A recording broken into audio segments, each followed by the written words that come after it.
Hey guys, welcome back to my YouTube channel. It's Anna Banana, period. Okay.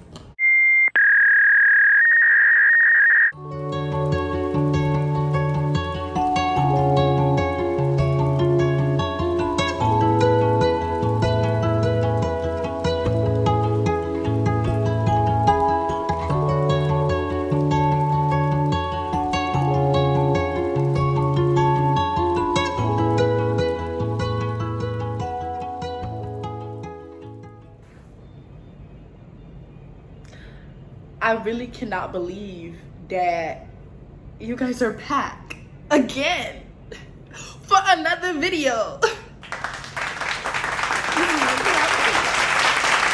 I feel so blessed for my 50 subscribers. All right, so if you're new, welcome. My name is Anna, and if you're returning, hey sis.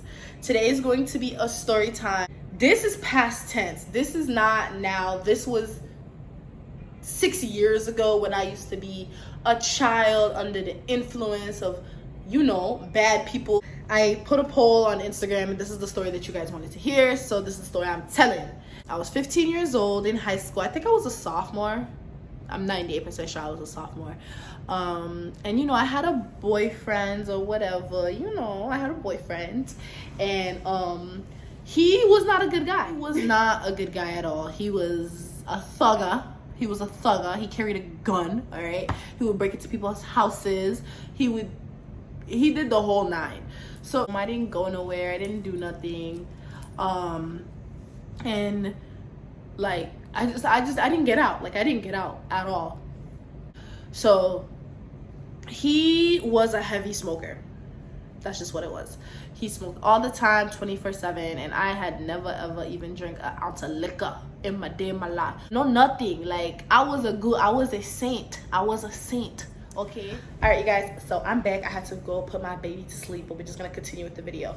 So basically, my boyfriend, I would only smoke with my boyfriend. I wouldn't smoke with anybody else, because I didn't know who, where, what, when, and how. You know, the first time I ever even was introduced to this was my boyfriend. So, but after I started smoking, I realized that there was a whole community of people that smoke, and I didn't know that. So the more I started smoking with my boyfriend and I got the hang of it, I ended up being kind of independent. I ended up branching out on myself, you know, flying my wings and meeting other people who smoked, other girls, other guys, and I ended up making friends, you know, of people who smoked. So it wasn't just my boyfriend that I was smoking with at this point. I was smoking with some girls, I was smoking with some guys, and me being able to branch out, I met a lot of different people. I actually ended up like finding my own plugs, finding my own people to get bud off. Before I used to only get bud from my boyfriend. Like, I ended up, like, you know, contacting a person that contacted a person that contacted a person, and I ended up getting in communication with this older guy. Not too older, but I think he was maybe 22, 23, probably like 22 at the time, and I was like 15, mind you. So I started getting bud from him. Now, mind you, I did not have a job. I would only get like dubs. Like, I would get a dub like every day from him. So, and you know, I don't know what it was. He was definitely a pedophile. He had to have been a pedophile, because he just kept asking me to, like, oh, when you gonna smoke with me? When you gonna smoke with me? And I'm just like, oh, you know, my boyfriend wouldn't really appreciate that. He wouldn't really like me. You know, I'm not allowed. I said, like, I'm not allowed to smoke with like the opposite gender. I was lying on my ass. And he was like, oh, okay, you know, well, let me know. You let me know. So I'm like, all right, whatever. So fast forward, this was my plug. He ended up giving me more bud than I was paying for. So I would get like a quarter, but he would give me like a lot more than that. So, and I would link up with him. I think it was like at D'Angelo's, and there was a D'Angelo's like right down the street from my school. And I would meet up with him there. We would like sit in the back, and he would, like, you know, we would do the transaction. So this, like I said, this man was always trying to smoke with me, always. And like, I was just, you know, like, never giving him the time of day, because like, I don't know you. I know you, like, eventually I knew him, but like, you're older, like, I have a man, this, that, and the third. So fast forward, me and my man ended up breaking up. That's what happened. We ended up breaking up, and I wasn't with him for a while. And I don't know what it was from, because this was a long time ago, you guys. I don't know what it was, but I'm pretty sure I was having a really bad day. I was having a really bad day, and I did not want to be in school whatsoever. I did not want to be in school. And the guy, my plug, ended up texting me. He texted me and he was like, "Oh, what are you doing? Like, you should come and smoke." Mind you, he's always texting me this. He's always texting me this, and I always deny him. He never gives up. But today I was just like, I wanted to smoke, and I didn't have no bud, and I didn't have no money either. And he offered to spark me up. He said, "Oh, just like, come." So I was like, "All right, bet. Like, I'll come. I'll smoke with you." So I literally left school. I skipped school, and I walked over to his house. He did not live far. He probably lived like maybe 5 minutes away, 10 minutes away walking. And I got to his house. When I got to his house, we went inside and we went to his room. So when I went to his room, he had a plant in there. Like, he had all this weed stuff in there, and the music was playing. It seemed like really, really chill. I was comfortable. I wasn't like scared or nothing. I sat at the corner of the bed. He sat on a chair, like not even on the bed. And he was rolling up, and we was just talking. He was like, "What's going on? Why you feeling bad?" I was like, "Oh, no, I'm just like not feeling it today. Like, I just want to smoke a blunt, and I just want to like, go home, whatever the case may be." And he was like, "Oh, yeah, I feel you. It'd be stressful. So either way, we started smoking. And after we started smoking, he rolled it up, started smoking, and then I started feeling really dizzy, like really, really, really, really dizzy. And I started feeling really, really tired. And I was like, I feel like I am about to just knock out. I feel like I'm about to knock out. And I kept like dozing off, like dozing off. And mind you, he's smoking the same blunt that I'm smoking. So I just didn't get it. But so I'm smoking, and I started feeling like real lightheaded. I started feeling like I was gonna pass out. And I just kept thinking to myself, like, yo, I feel like I just need to sleep, and I can't fall asleep in this man's bed. Like, I don't, like, I have to get out of this bed. And it came, like, the feeling that I was getting became so strong, like, after I was smoking for so long, that it felt so strong. Like, it felt like I've been smoking for a while at this point, and I have never, and mind you, I buy from him. His bud never, it don't hit like this. Like, it's different. Like, it wasn't like, it just wasn't what I was used to.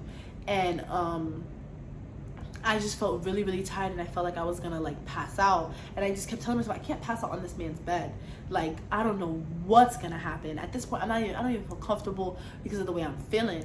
So I told him, like, "Oh, like, I think I should go home." He was like, "Why? Like, what's going on? Like, why you want to go home?" I thought we were smoking. I thought we were chilling. I thought we was vibing. I thought it was this. And he just started, like, he was just kept trying to convince me to stay. And I'm like, "No, like, I think I should go. Like, I don't want to this, that, and the third." And guys, I felt like I was about to pass out. Like, I felt like I was just about to just be gone. So I like said, "Okay, I'll go. I'm gonna go." I grabbed my stuff and I walked out the door. Bruh, I walked out the door. It was snowing outside. Oh my God, it was snowing outside. The roads were covered. And I think I took maybe 11 steps. I took 11 steps and I passed out. I passed out right in the snow, on the ground, in the middle of the road. Yes, I did. And I blacked out. I just blacked out. After I blacked out, I woke up. I woke up with my head on the ground, my whole body. I'm laying on the ground flat. I open my eyes and all I see is the sky. I see the sky and I am freezing. I'm freezing. I think I was probably in the snow for, I don't know, maybe like 20 minutes at most. Probably like 20 minutes at most. I was in there, but I was so cold. I was freezing. I was literally covered in snow, been laying in the snow for I don't even know how long, and I start to realize what happened. I start to realize that I passed out and that I'm on the side of the road, and I'm like, this can't be weed. This is not weed. So I call my phone, and I immediately, like, I call 911, and I tell 911, oh my god, I think I've been drugged. He was like, you think you've been drugged? And I'm like, yes, I've been drugged. Like, I think I've been drugged. I can't breathe. I can't see. Like, I passed out. Da da da da da. He was like, oh, do you know where you are? Do you know where you are? And I'm like, I have no idea where I'm at. I don't know what street I'm at. Because I knew where his house was, but I didn't use a GPS. I didn't like, nothing like that. I just knew where it was. So they said, oh, what do you see? Do you see anything? Do you see a door number? Whatever the case be. And I said the first, like, door that I saw. And they said that they were on their way. So I'm laying on the snow, and I finally, like, get enough energy to, like, build my, like, upper body, get my upper body up. And then I started thinking, I was like, yo, if my mom is gonna be real pissed when she find out I skipped school, she's gonna be real pissed. And the ambulance was coming. Right, the ambulance was coming. So my black ass decided to think quick, and I called an Uber. I called an Uber, and the Uber pulled up, like, really close to me, and I just walked over there. I got in the Uber, and I went home. I drove all the way home. When I got home, I immediately went in my bed, and I knocked the fuck out. I knocked out. I went to sleep. I slept, and I slept, and I slept, and I slept, and I slept for probably 12 hours. Like 12 hours. I was just knocked. When I woke up to so many missed phone calls from the ambulance, from 911, and from the guy. The guy was blowing me up because they ended up finding him. They busted down his door open. Like, the door was locked, so they had, like, one of them things. They busted down the door open, completely messed up his door, told him, where am I, this, that, and the third. They're like, what are you talking about? And what you talking about? Like, oh, there was a girl, she called, she said that she was just drugged, that she passed out on the side of the road, da da da da da da. And then at this point, he's like, what? So he calls me, and I have these voice notes. I don't have them now, clearly, because that was years ago, but he left me a whole bunch of voice notes saying that he was sorry, and that he's so sorry, he didn't realize that was gonna happen to me, and this, that, and the third, and if I was okay. And he said that, oh, they just came and busted down his door, and he just wants to know that I'm okay, and nothing's gonna happen, and da da da da da. From those voice notes, there was so much guilt in those voice notes, in those voice messages, that I really realized that this man did this on purpose. Like, he did something. He mixed the weed with something that was gonna basically put me out, and he didn't realize. I guess when I left, he thought that, like, it didn't work, and he thought, like, I literally left, like, I went out about my day, but no, I was outside. And I had, like, voice notes from the police asking if I was okay and where I was and this, that, and the third. And at this point, I didn't want to deal with it because I just kept thinking about my mama, and I'm like, mama gonna beat my motherfucking ass. So I just, ignored it, and I sat there and I told myself, I will never ever go and meet anybody ever again. Like, I'm just not gonna do it. I'm just not gonna do it.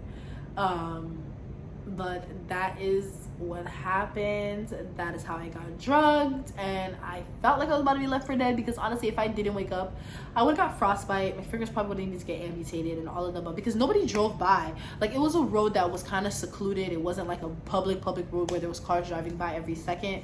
So I feel like if I really didn't wake up, I would have probably died. I wouldn't have died. I probably would have got frostbite and got a few limbs and fingers and toes amputated. But by the grace of the Lord, that did not happen. That just didn't happen. So that is basically what happened. I never spoke to him again. I was done, and I actually quit for a while after that. I told myself that I was never going to smoke, but again, because this is the predicament that it puts myself in, and I don't want to be in this predicament anymore, and I never ever want to risk being put in the predicament again. So that is what happened. That is my story on how when I got drugged and how I was left for dead. Thank you guys so much for watching. Please hit that notification button. Please hit the subscribe button. Please hit the like button and leave a comment down below. All right. I will see you guys in my next video, and